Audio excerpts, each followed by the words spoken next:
Kaya pinakita sa Diyos na magkakapon sa katalan, kung sa ikukot sa mga sana, dahil na pinaginahan ko. Labing hinungdanong sa tanan, mitubag sa Jesus, mao kini ang labing hinungdanong sugo.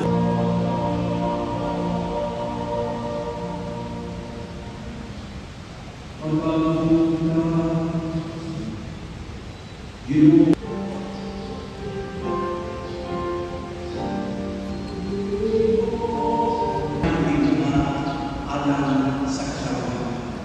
May ubang nagkasipon ang presensya sa mga puso, pinahagi sa nasipang pakpak.